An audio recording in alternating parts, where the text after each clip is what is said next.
السلام عليكم ورحمة الله وبركاته. فيديو جديد ان شاء الله هنشتغل مع بعض. في الفيديو ده شنطة بخيط الكليم. هنشتغل الشنطة بغرزة الياسمين. الشنطة سهلة وبسيطة جدا، بتنجز معاكي في الشغل، لان زي ما احنا شايفين الخيط مش رفيع. طبعا ممكن تستعملي اي خيوط متوفرة عندك، سواء سلسلة كوردون اسباني، ممكن كمان تستعملي المكرمية المصري او تستعملي المكرمية القطن على فتلتين علشان الشنطة تكون ماسكة نفسها. طبعا لو متوفر عندك الكليم خيط كويس وفتلته كلها سمك واحد، انا هستعمل مع الخيط بتاعي ابرة مقاس 7، وكمان معايا الايد الخشب دي ايد مربعة. اي خامات متوفرة عندك ممكن تشتغلي بيها الشنطة دي، ايد مربعة، ايد مستطيلة، ايد دائرية، ممكن كمان تشتغلي ايد من نفس الخيط اللي هنشتغل بيه. الموضوع بسيط جدا.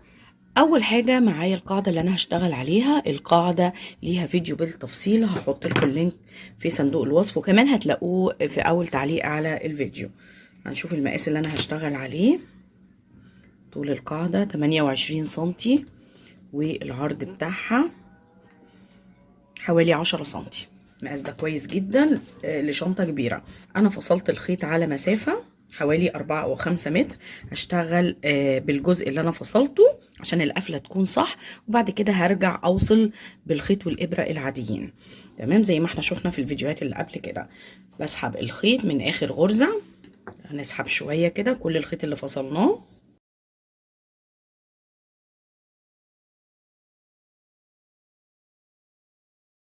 بصوا سحبته من الغرزة الأخيرة. هنرجع تاني بإبرة مقاس صغير شوية اهي. هنيجي تحت حرف الفي ده بتاع أول غرزة في السطر، عشان القفلة بتاعتنا زي ما قلت لكم تكون صح. وهنسحب الخيط ده كله تاني. سحبت الخيط كله، هرجع تاني من الظهر بتاع القاعدة. آخر غرزة اشتغلتها هدخل تحت الحلقة التالتة، الحلقات اللي في الظهر دي، وهدخل في نص حرف الفي بتاع آخر غرزة. هرجع اخد الخيط بتاعي لقدام تاني. طبعا انا فاصلاه على مسافة، انت ممكن تفصليه جزء قصير عن كده فمش هياخد وقت خالص، وترجعي توصلي عند بداية السطر الجديد. هتسحبي الخيط تاني لجوه الشغل. انا عشان الخيط كان مفصول معايا، يعني لقيت واصله فاضطريت ان انا افصله. لكن طبعا لو انت هتفصلي يعني ومفيش وصلات ولا حاجه، افصلي على مسافه 20-30 سنتي كده بس، مجرد ان انت تسحبي الخيط وما ياخدش معاكي وقت خالص. وبعد كده ارجعي اوصلي الخيط بتاعك. خلاص، بصوا القفله بتاعتي والقاعده عامله ازاي. القاعده اتقفلت معايا بطريقه صحيحه. بصوا الشكل، مفيش مكان لا قفله ولا اي حاجه خالص. بعد كده هنشتغل اول سطر هيكون حشو في الحلقه الخلفيه كاساس للغرزه بتاعتي في السطور اللي جايه. باجي بسحب الخيط هنا من الغرزه اللي انا قفلت فيها، بس بدخل تحت الحلقه الخلفيه بالشكل ده. بسحب الخيط حلقه واحده على الابره وبطلع منها.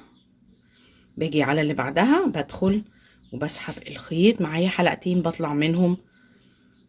الغرزة اللي بعدها حلقتين بطلع منهم غرزة حشو. بصوا انا بدخل فين، معايا حرف في اهو، باجي في الضلع اللي ورا بسحب. بصوا تمام، وبطلع من الحلقتين.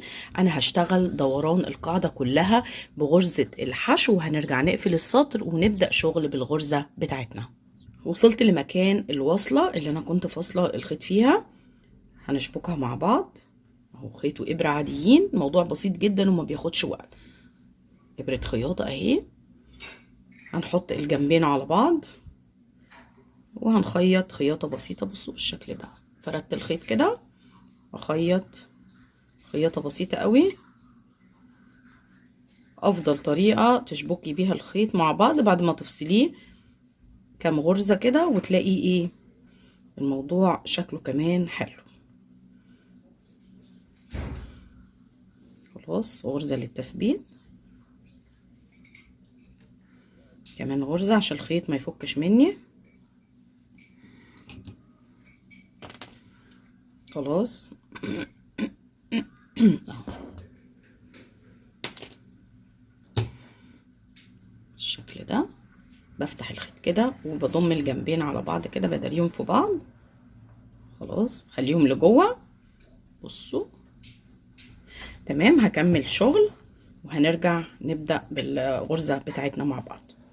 وصلت لنهاية سطر الحشو اهو. ده اول سطر بعد القاعدة. بصوا انا فصلت السطر عن القاعدة بان انا اشتغلت في الحلقة الخلفية. هنقفل السطر بتاعنا. هسحب الخيط شوية كده هريحه، وهاجي على اول حرف في السطر. هاخد الحلقة بتاعتنا ونقفل كده. بصوا السطر اتقفل بطريقة كويسة. هاجي تحت الحلقة اللي انا قفلت فيها او حرف الفي، هدخل تحته، اجيب الخيط الطويل وهسحبه الحلقة اللي انا سحباها زي ما هي. بصوا اهي. هسحب الخيط الطويل وهرجع اخد الحلقة اللي انا سحباها لورا دي، اللي انا قفلت بيها السطر، وهطلع من الحلقتين مع بعض. بعد كده هاخد سلسلة. تمام كده. بصوا هاجي في اول غرزة هدخل من غير ما الف الخيط، هدخل وهسحب الخيط بتاعي وهريحه كده. خلاص هلف الخيط على الابرة، هعدي غرزة وهاجي على التانية، هسحب الخيط مرة تانية. معايا 4 حلقات على الابرة. بمسك الخيط كده من هنا، بسحب الخيط من ال4 حلقات اللي على الابرة مرة واحدة، برجع للحلقة اللي انا ماسكاها، بدخل فيها، بسحب الخيط وبطلع من الحلقة اللي على الابرة منزلقة بالشكل ده. باخد سلسلة اهو، بريح الخيط بتاعي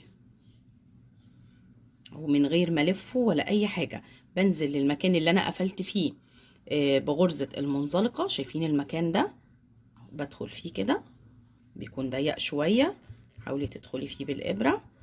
بسحب الخيط منه واريحه كده. برجع اول مرة اللي سحبت من مكانين، بعد كده هسحب من 3 اماكن. هلف الخيط، هاجي في نفس المكان اللي انا سحبت منه اخر حلقات قبل كده. بصوا اهو الغرزة دي اللي انا سحبت منها الحلقة، هدخل فيها وهسحب الخيط مرة تانية، هريحه في مستوى الحلقات بتاعتي. هلف وهعدي غرزة فاضية وهاجي على التانية، هدخل وهسحب منها تاني وهريح الخيط بتاعي بالشكل ده. همسك الخيط من هنا وهطلع من الحلقات اللي على الإبرة كلها مرة واحدة اهو. بطلع كده وبشد الخيط، برجع للحلقة اللي انا ماسكاها، بدخل فيها، بسحب الخيط وبطلع منزلقة وباخد سلسلة. بصوا كمان مرة، بريح الخيط شوية، بلف، بنزل على مركز الوردة او المكان اللي انا قفلت فيه بالمنزلقة ده، من غير ما الف ولا اي حاجة. بسحب الخيط بتاعي اهي، بطوله شوية كده، برجع الف، بنزل لنفس المكان اللي انا سحبت منه اخر مرة، بنزل فيه، بسحب الخيط، بريحه كده، بلف مرة تالتة اهو، بعدي غرزة فاضية وباجي على اللي بعدها بدخل فيها، بسحب الخيط وبريحه كده. معايا حلقة 2 3 4 5 6 حلقات. بمسك الخيط من هنا، شايفين؟ عشان ما يسحبش كله مرة واحدة. بطلع من الحلقات اللي على الإبرة كلها، برجع للخيط اللي انا ماسكاه، بدخل فيه اهو كده، بسحب الخيط اللي على ايدي وبطلع منزلقة من الحلقة اللي على الإبرة وباخد سلسلة بعدها. بصوا البتلات بدأت تتكون معايا. ده السطر الأول، أنا هكمله كله بنفس الطريقة وهنرجع نقفله مع بعض ونبدأ السطر التاني سوا. وصلت لنهاية السطر الأول، الشكل بقى كده. بصوا الوردات بتاعتي بدأت تظهر، المراكز بتاعتها اهي. تمام، خلاص دي نهاية السطر. هنشوف هنقفل السطر ازاي مع بعض. خلاص انا قفلت اخر غرزة، كأننا هنبدأ غرزة جديدة. هنزل لمركز الوردة او المكان اللي جمعت فيه الحلقات اللي هي غرزة المنزلقة، هدخل فيها، هسحب الخيط مرة، هريحه كده، هروح هنا لمركز اول وردة. بصوا المركز اهو، هدخل فيه،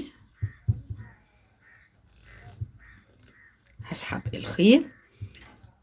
الخيط اللي هسحبه هطلع بيه منزلقة من الحلقتين اللي على الإبرة، يعني الخيط ده هطلع من الحلقتين دول منزلقة بالشكل ده.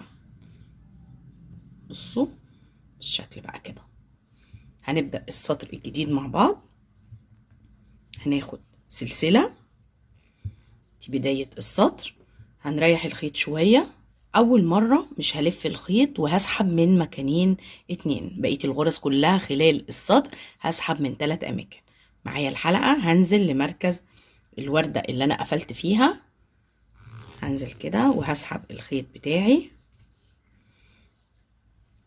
شده كده، هلف مرة وهروح لمركز الوردة اللي بعد كده، هدخل فيه، هسحب الخيط، خلي الخيط كله في مستوى واحد، همسك الخيط بتاعي زي ما احنا متعودين وهطلع من الحلقات اللي على الإبرة كلها مرة واحدة. هرجع للخيط اللي انا ماسكاه، هدخل فيه وهطلع منزلقة من الحلقة اللي على الإبرة. دي أول غرزة. بعد كده هاخد سلسلة. أول غرزة دي لو انت عايزة تعلميها طبعا علميها، عشان ده المكان اللي هنقفل فيه السطر ده. هريح الخيط شوية، من غير ما ألف هنزل لمركز الوردة أو غرزة المنزلقة، هدخل فيها كده، هسحب الخيط، هريحه شوية، هلف مرة، ونفس المركز اللي أنا سحبت منه هنا اللي أنا قفلت فيه السطر بتاعي هرجع له تاني وهسحب منه مرة كمان، هلف كمان مرة، المركز اللي بعده هسحب منه مرة. معايا 6 حلقات على الإبرة. همسك الخيط بتاعي، هطلع من اللفات اللي على الإبرة كلها مرة واحدة،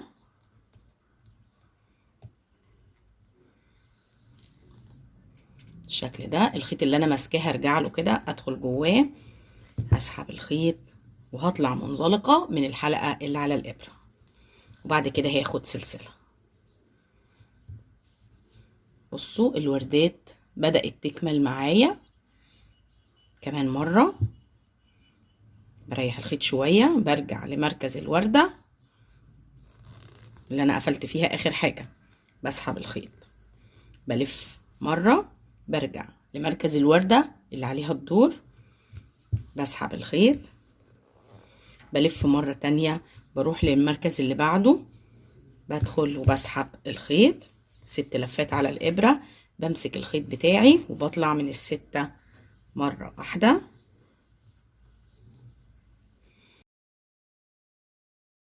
برجع للحلقة اللي على ايدي، بدخل فيها، بسحب الخيط، بطلع من الحلقة اللي على الإبرة منزلقة، باخد سلسلة.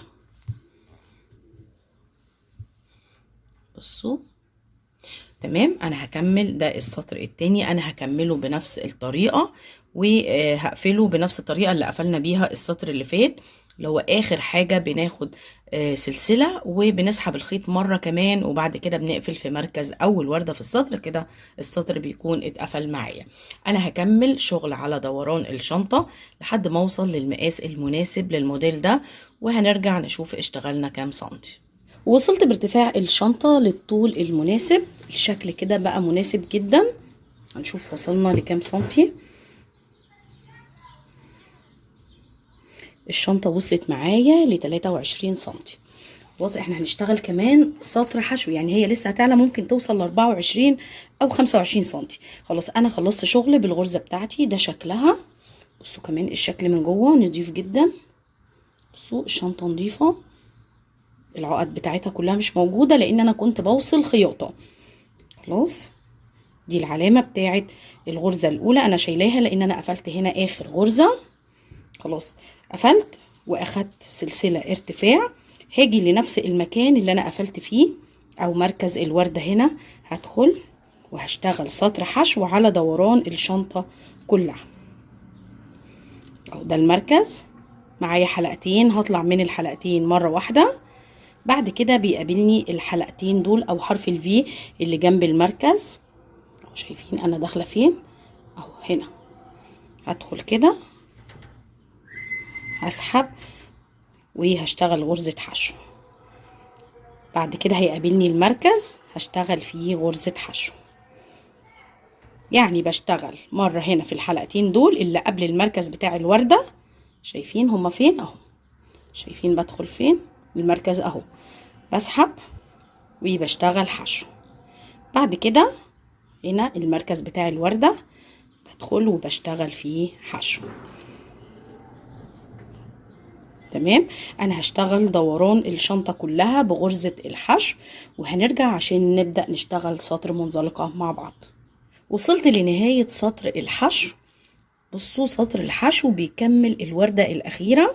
أنا وصلت لآخر غرزة ومعلمة الغرزة الأولى اهي علشان أقفل فيها بنفس الطريقة اللي احنا قفلنا بيها. هدخل في أول غرزة وهسحب منزلقة، قفلة السطر العادية اللي احنا متعودين عليها. معايا حلقة على الإبرة، هاجي في الغرزة التانية جنب اللي أنا قفلت فيها، هدخل وهسحب الخيط بتاعي وهطلع منزلقة من الحلقة اللي على الإبرة، وهعلم أول غرزة طلعت منها علشان دي الغرزة الأولى اللي أنا هقفل فيها السطر أهي. بعد كده كل حرف في وكل غرزة حشو هتقابلني هشتغل فيها منزلقة بالشكل ده كده دوران الشنطة كلها. وصلت لآخر غرزة منزلقة اهي، دي اخر غرزة. في غرزة بعديها فاضية انا ما اشتغلتش فيها علشان اقفل السطر بطريقة يعني احاول على قد ما اقدر ان هي تكون منتظمة، لان انا كنت بقفل بمنزلقة طول الشنطة. بصوا ده مكان القفلة مش باين اي حاجة اهو. تمام. فعايزين القفلة للنهاية تكون مظبوطة. انا فصلت الخيط عند اخر غرزة اشتغلتها، في غرزة فاضية والغرزة الاولى اللي انا معلماها. هشيل العلامة بتاعتي والإبرة هسحب الخيط بتاعي من آخر غرزة. بصوا أنا هسحبه من الغرزة الأخيرة كده، أنا فاصلاه على مسافة أهي. خلاص دي آخر غرزة. بصوا الشكل أهو. خلاص إبرة صغيرة أو إبرة التنظيف هيكون أسهل بكتير، بتعدي الغرزة الفاضية اللي انتي سايباها وبتيجي على أول غرزة منزلقة في السطر، بتدخلي تحت حرف الفي أو تحت الحلقتين بتوع الغرزة، بتشدي الخيط بتاعك لجوه او يعني للجنب التاني كده. تمام. بعد كده بترجعي من جوه الشنطة الغرزة الأخيرة اهي، باجي تحت غرزة الحشو الحلقة التالتة الأول. شايفين الحلقة التالتة دي اللي هي في ظهر غرزة الحشو كده، بدخل اهي. عايزة اوريها لكم خطوة خطوة اهي. الغرزة او الحلقة التالتة بعدي من تحت غرزة الحشو كمان، وباجي في نص غرزة المنزلقة الأخيرة اللي أنا اشتغلتها كده. أنا عديت كده تحت كذا حلقة علشان أوصل هنا في النص، بشد الخيط بتاعي وبسحبه لجوه الشنطة. دي طريقة كويسة للتنظيف، وكمان هنكمل تنظيف ان احنا هنداري الخيوط بتاعتنا تحت الغرز يعني. الخطوة اللي جاية وهي خطوة تركيب الإيد الخشب. أنا معايا الإيد أهي اللي كانت في أول الفيديو، تركيبها سهل جدا وما بياخدش وقت. معايا باقي الخيط اللي انا شغاله منه، ومعايا كمان ابره التنظيف. هلطم الابره بتاعتي. عايزه تعملي عقده في الاخر مفيش مشكله، ممكن كمان ان احنا نسيب جزء من الخيط ونرجع بالخيط تاني نلف على الايد ونربط الجزء الاخير، هيكون برضو امان جدا في تثبيت الايد. الطريقتين صح. دي اول حاجه هنطبق الشنطه على بعض كده نصين. ممكن تعلمي طبعا علشان ما تتلخبطيش، لكن هو الكليم مش محتاج كده. هي الشنطه مجرد ما ضمتيها على بعض بتكون ظاهره بالشكل ده. هتشوفي المكان المناسب، عايزاها تحت، عايزاها فوق، عايزاها للاخر كده، هيكون شكلها برضو ظريف. انا هعملها على الطرف فوق خالص، هسيب جزء بسيط بس هنا علشان اعرف يعني الف الخيط منه. هبدأ من تحت علشان لما اعمل عقده في الاخر واربط الخيط تكون العقده تحت شويه اهو. من بين الغرز كده هطلع اهو، هتسحبي وهنسيب الجزء ده قصير اهو عشان نثبت منه الخيطين مع بعض في النهايه، اللي هو خيط البدايه وخيط النهايه. تمام. هنحاول بس ان احنا الخيط نعمله على العدله بتاعته. بصوا الخيط ليه عدله اهو، ده الظهر بتاعه اللي هو بيتفتح كده، ودي العدله بتاعته اللي هي متساويه كده. احنا هنحاول نطلعه دايما على الجنب المعدول بتاعه اللي هو ده، وده هيكون الظهر بتاع الخيط، علشان واحنا بنلف ما يكونش الجزء ده ظاهر، لا احنا عايزين الخيط يكون طالع بالشكل ده كده. تمام. وهنحط الايد كده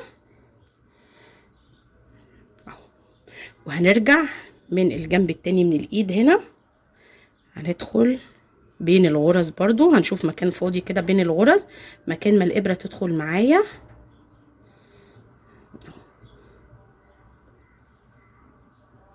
كده، وهسحب الخيط بتاعي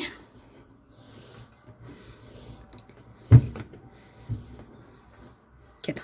هنرجع تاني من جوه بس من تحت، من الغرزة اللي جنبها بقى، من نفس الغرزة. المهم ان انتي تطلعي بالخيط بتاعك اهو، وتكوني طالعة بطريقة مظبوطة. نظبط الخيط كده علشان يكون كله متساوي بالشكل ده. وهنرجع تاني كده ونسحب الخيط لجوه تاني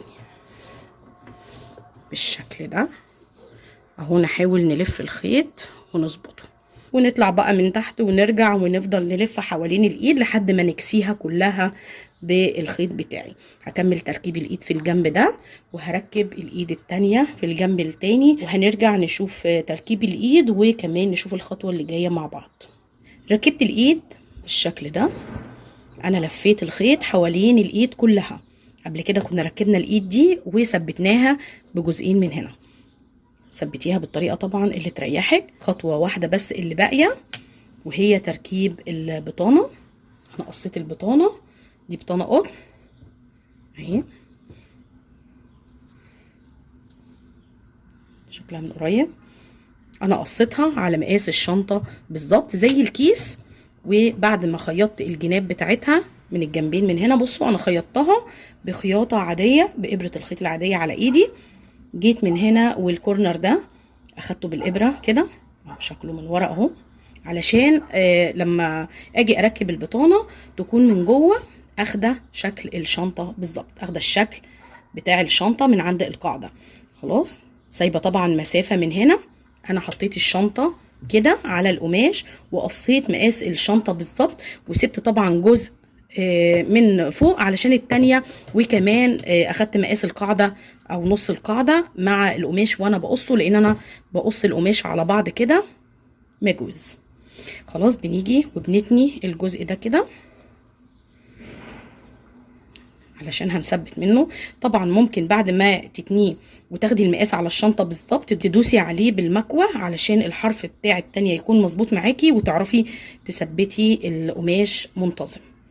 تانية بسيطة كده، هنجيب الشنطة ندخل البطانة جواها بالشكل ده، او اظبطي التانية الاول واظبطي المقاس، وبعد كده ايه اتأكدي ان المقاس مظبوط من جوه كده. خلاص، طبعا في مشابك او في دبابيس كده بتمسك البطانه من هنا كده علشان تثبتيها بانتظام طول ما انت شغاله، ما تفضلش تتحرك منك. الطريقه دي برضو كويسه جدا. معايا ابره الخياطه العاديه اهو، خيط من نفس الوان البطانه ويكون في نفس الوقت ماشي مع اللون اللي بره. بنيجي هنا من الكورنر بعد ما نقسم الشنطه 2 بالظبط، بنيجي من الجزء اللي في النص ده، ممكن تعلميه طبعا وتأكدنا ان المقاس مظبوط وهي داخله جوه الشنطه مظبوطه. بنيجي هنا وعلى الحرف وبنركبها. طبعا لو انت هتركبي سوسته الاول للشنطه بتركبيها قبل البطانه او بتثبتيها في البطانه وبتثبتي الاتنين في جسم الشنطه مع بعض. انا عشان مش هركب سوسته للشنطه دي، انا بحب الشنط الكبيره تكون من غير سوسته. ممكن طبعا تعملي لها جيب داخلي بسوسته، ممكن تامنيها بالطريقه اللي انت عايزاها. اول حاجه بثبت الخيط والابره في جسم الشنطه الاول علشان نخيط خياطة مش ظاهرة، فثبته الأول. برجع من نفس المكان لجوه الشنطة، بعيد كل ده عن البطانة. بصوا البطانة فين؟ تحت اهي. خلاص بعد كده برجع بقى للقماش. خلاص انا طلعت من جسم الشنطة كده، بثبت البطانة عند الجسم ده، وباجي في التانية بتاعتي اللي انا تانياها في القماش دي، بدخل جوه التانية. باجي كده، بصوا انا بدخل فين، هوريكم من قريب وبعد كده نرجع للمكان تاني اللي احنا هنثبت فيه. بصوا بدخل هنا كده، القماش متني اهو من الجنبين، بدخل جوه التانية بالراحة كده. شايفين الابرة فين؟ جوه التانية نفسها. وبطلع من الجنب التاني او على مسافة كده اللي هو مقاس الغرزة بتاعتي، بسحب الخيط كله كده، برجع للمكان بتاعي، وعند المكان اللي انا طلعت منه برجع لجسم الشنطة وعدي الابرة للجنب التاني. في فيديو لطريقة تركيب البطانة والسوستة بنفس الطريقة. الطريقة دي كويسة جدا جدا والغرز ما بتكونش ظاهرة. انا هحط لكم الفيديو في صندوق الوصف، وكمان هتلاقوه في اول تعليق على الفيديو. انا هثبت البطانة في الشنطة وهنرجع نشوف الشكل النهائي، وكمان نشوف كل التفاصيل الخاصة بالشنطة. وكملت تركيب البطانة، ده شكلها من جوه. بصوا تثبيت البطانة بالخياطة اللي انا قلت لكم عليها بنفس الطريقة، مفيش غرز ظاهرة خالص من كل الجوانب. حتى غرزة التثبيت النهائية انا داريتها جوه خيط الشغل بتاعي. شكلها من جوه جميل جدا وواسعة اهو. ده شكلها. القاعدة اهي، بصوا القاعدة جميلة جدا ومتماسكة من غير تدعيم. طبعا احنا عارفين الخيط ده بيكون متماسك من غير تدعيم. شكلها اهو. الغرزة من قريب جميلة قوي. اول حاجة هنشوف مقاس الشنطة. ارتفاع الشنطة بالظبط 24 سنتي اهي. العرض بتاعها وهي مفرودة على بعض كده حوالي 35 سنتي كده. تمام. الوزن بتاعها، هي اخدت خيط، اخدت 900 جرام بالظبط خيط، خيط كليم. طبعا لو انت هتعمليها بخيوط تانية هتاخد خيط اقل، وكمان لو انت استعملتي قاعدة جلد الخيط هيقل عن كده. انا طبعا عشان عاملاها كلها خيط، انا هحط لكم لينك الجروب اللي انا جايبه منه خامات الشنطه، هتلاقوه في صندوق الوصف، وكمان هتلاقوه في اول تعليق على الفيديو. اتمنى ان شاء الله ان الشرح يكون سهل بالنسبه لكم وان الشنطه تكون عجبتكم. بس انا طبعا رايكم في التعليقات، ولو عجبكم الفيديو دوسوا لايك، واللي لسه بيشوفني لاول مره وما عملش اشتراك يدوس على كلمه اشتراك او سبسكرايب الموجوده تحت الفيديو، وكمان يفعل الجرس علشان يوصلوا كل جديد من الفيديوهات اللي بتنزل على القناه. والسلام عليكم ورحمه الله وبركاته.